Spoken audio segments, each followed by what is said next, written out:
Hi நண்பர்களே, நம்ம இப்போ என்ன பண்ண போகிறோம்னு பார்த்தோம்னா பூண்டு சாதம் தாங்க. சூப்பரான டேஸ்ட்டில் ஈஸியாக குயிக்காக பண்ணலாங்க இந்த ரெசிபி. சூப்பர் டேஸ்ட்டாகவும் இருக்கும், ஈஸியாகவும் இருக்குங்க இந்த ரெசிபி. 10 நிமிஷம் தாங்க அந்த ரெசிபி செய்கிறதுக்கு. இப்போ வாங்க நம்ம பூண்டு சாதம் செய்யலாம். அதுக்கு வந்து ஒரு இடிக்கல்லில் தேவையான அளவு வெள்ளைப்பூடு எடுத்துக்கிறேன். வெள்ளைப்பூடு எடுத்துகிட்டு அதில் இடிக்கல்லில் சேர்த்துக்கோங்க. சேர்த்துட்டு தேவையான அளவு உப்பு சேர்த்துக்கிறேங்க. சேர்த்துட்டு நம்ம வெள்ளைப்பூடை குறப்பாக இடிச்சுக்கணுங்க. நல்லா பேஸ்ட் மாதிரி இடிக்கப்படாது, குறப்பாக இடிச்சுக்கோங்க. பாருங்கள், நல்லா குறப்பாக இடிச்சாச்சு. இது தனியாக இருக்கட்டும். இப்போ வந்து நம்ம என்ன பண்ண போகிறோம்னு பார்த்தோம்னா ஒரு ஜார் எடுத்துக்கோங்க. ஜாரில் வந்து ஒரு 1.5 டீஸ்பூன் அளவு மிளகு, சீரகம் இதெல்லாம் சேர்த்துக்கோங்க. சேர்த்துட்டு இதை வந்து நம்ம குறப்பாக அரைச்சி எடுத்து தனியாக வச்சுக்கோங்க.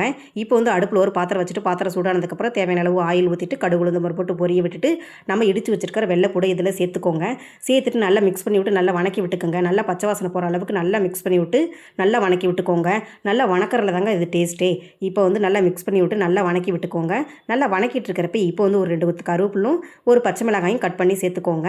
சேர்த்துட்டு நல்லா மிக்ஸ் பண்ணி விட்டு நல்லா வணக்கி விட்டுக்கோங்க. நல்லா வணக்கி விட்டுட்டு இப்போ வந்து நம்ம மிளகு, சீரகம் இதெல்லாம் நம்ம பவுட்ரு பண்ணி வச்சுருக்கிறோம் இல்லையா, நம்ம குறப்பாக அரைச்சி வச்சுருக்கோம், அதை சேர்த்துக்கோங்க. சேர்த்துட்டு நல்லா மிக்ஸ் பண்ணி விட்டு நல்லா கலந்து விட்டுக்கோங்க. நல்லா கலந்து விட்டு நல்லா வணக்கி விட்டுக்கோங்க. நல்லா வணக்கி விட்டுட்டு இப்போ வந்து அடுப்பை ஆஃப் பண்ணிக்கோங்க. பாருங்கள், நல்லா வணக்கியாச்சு. இப்போ அடுப்பை ஆஃப் பண்ணிவிட்டு தேவையான அளவு சாப்பாடு சேர்த்துட்டு தேவையான அளவு உப்பு சேர்த்துக்கோங்க. நம்ம முன்னாடியே சேர்த்துருக்கோம், அதை பார்த்து சேர்த்துக்கோங்க. சேர்த்துட்டு நல்லா மிக்ஸ் பண்ணி விட்டு நல்லா கலந்து விட்டுக்கோங்க. நல்லா மிக்ஸ் பண்ணி விட்டு நல்லா கலந்து விட்டுட்டிங்கன்னா அவ்வளோதாங்க, பூண்டு சாதம் ரெடிங்க.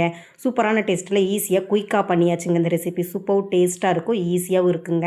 நீங்கள் சின்ன பிள்ளைங்களுக்கு இது மாதிரி ட்ரை பண்ணி கொடுங்க, விரும்பி சாப்பிடுவாங்க. அந்த அளவுக்கு டேஸ்ட்டாக இருக்கும். இன்னும் ஏன் வெயிட் பண்ணுறீங்க, ட்ரை பண்ணி தான் பாருங்களேன். வீடியோ பிடிச்சிருந்துச்சுன்னா கேபி தேவி சேனலை லைக் பண்ணுங்கள், சப்ஸ்கிரைப் பண்ணுங்கள், ஷேர் பண்ணுங்கள், கமெண்ட் பண்ணுங்கள். அடுத்து என்ன பண்ணலான்னு கமெண்ட் பண்ணுங்கள். பாய்.